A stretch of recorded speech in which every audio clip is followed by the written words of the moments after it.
Welcome to Foundational Communication Skills. Have you ever sent a message to a colleague, maybe a detailed message, and received a simple okay as a response? That should be easy, right? Interpreting the word okay, but we know it's not always the case. Okay can mean many things. It can sound like, okay, great, or okay, not sure, or okay, that's fine. We live in an increasingly text-based communication space. And without being able to see people's body language or hear the context or really be able to hear their voices, we don't really know how that okay should come across. I don't know about you, but when I know someone well, I can hear their voice in my head.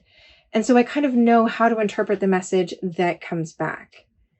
But what if it's someone that you don't know well?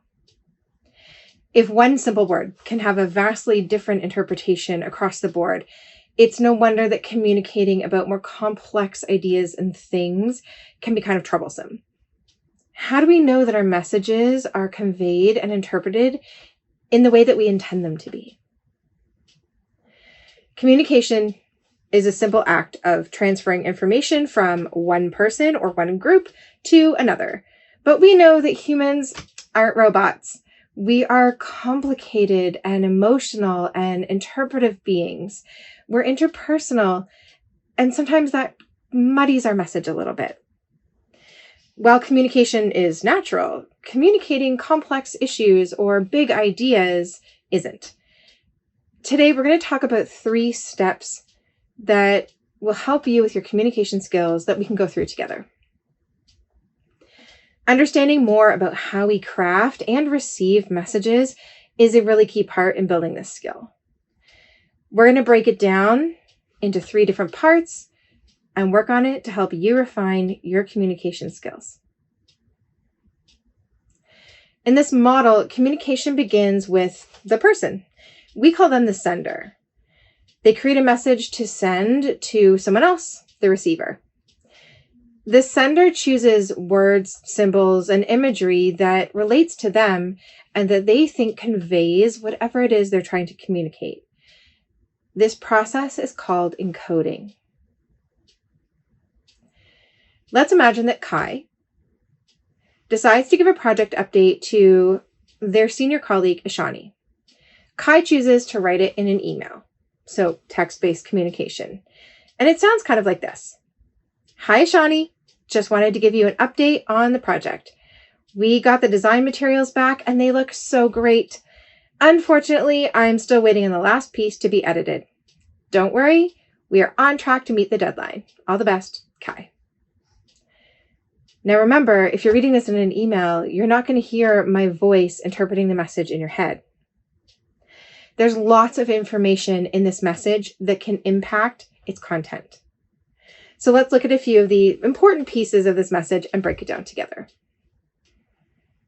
Kai decides to use 2 exclamation points, one to indicate excitement in her greeting and one to emphasize the words, "Don't worry."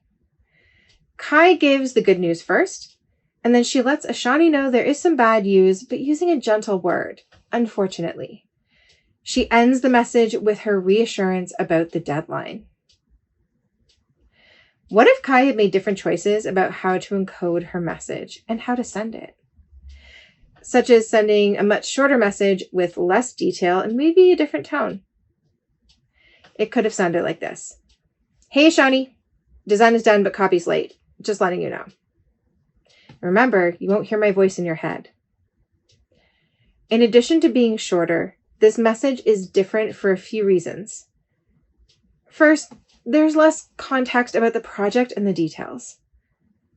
There's no reassurance about the deadline, and the overall tone is informal, brief, and maybe even a bit cool.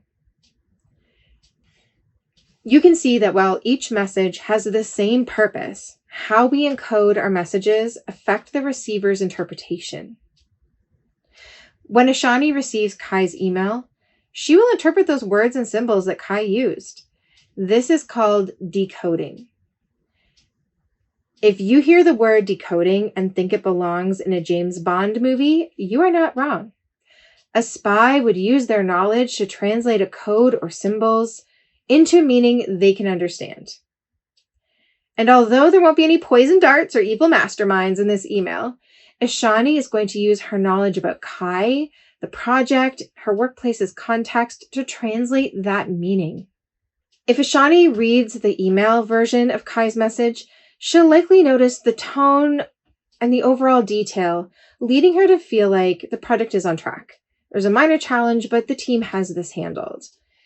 If Ishani were to read the shorter Teams message, she may have a different interpretation because of the reduced content. She may be more likely to read the message as, there's a problem, without any reassurance that Kai has it handled. You can see how many factors can influence both encoding and decoding, especially when we communicate with people we don't know well and over text. In the example we're using, it's likely that this one message is just a series of messages between Kai and Ishani. Like a game of tennis, communication is just a volley between two people. We act as both senders and receivers of communication and messages. It's kind of like a game of tennis, and it's called feedback. Encoding, decoding, and feedback all involve making choices about how we send and receive our messages. But there are two parts of communication process that are either unconscious or completely out of our control. These are noise and context. Let's talk about noise first. We live in a really noisy world. Noise is anything that interferes with or disrupts encoding, decoding, and responding in some way. Noise is not just trucks rumbling by or the many pings, dings, bings, and bongs coming from nearby devices. What if you're new to the organization? What if your new team uses acronyms you don't understand? Or maybe you're working in another country where you aren't used to the tones and culture of your new colleagues. All of this is noise, something that could impact how successfully you send or receive your messages. Then there's context.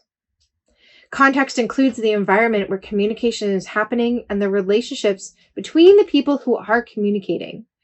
For example, you might speak louder and with more physical gestures on a noisy manufacturing floor than you would on a call with a colleague who you know is working in a quiet home.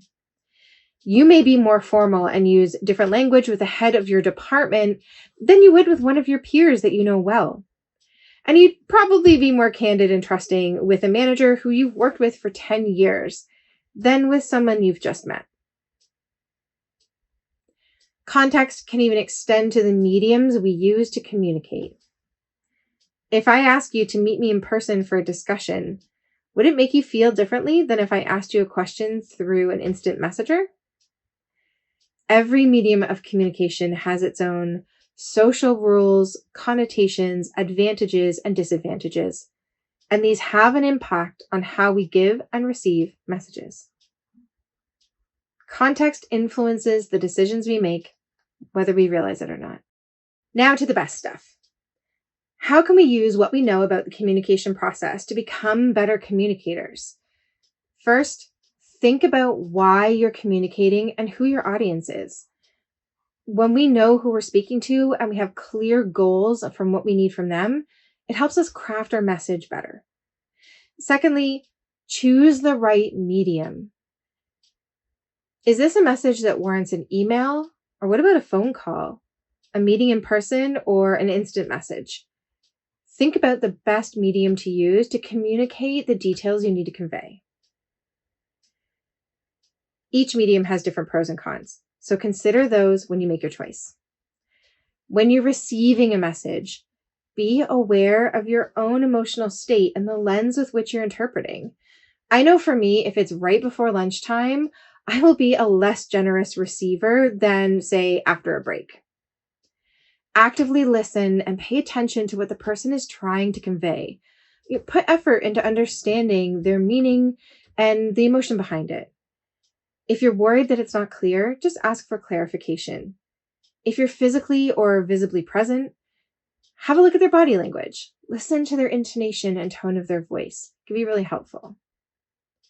Finally, we all have communication preferences. Know what yours are, but don't keep it to yourself. Tell people.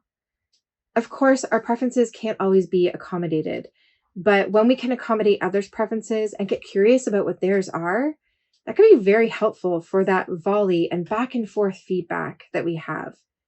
It builds trust in relationships. While no one should insist that someone caters to them, let's do our best to be the most generous that we can. If you trust someone, you are more willing to give them the benefit of the doubt, to feel safe to ask questions, and to be honest. It's a cycle. Great communication creates trust, and trust leads to better communication. How great is that? No matter what role we play in our organizations or what our job title is, communication skills are absolutely essential. And there's something that we should revisit as we move through our career because they're becoming essential in different ways. Whether you're solving a problem, asking a favor, or simply checking in with someone, the more thoughtful you are about the communication process, the better communicator you will be. Good luck and happy communicating.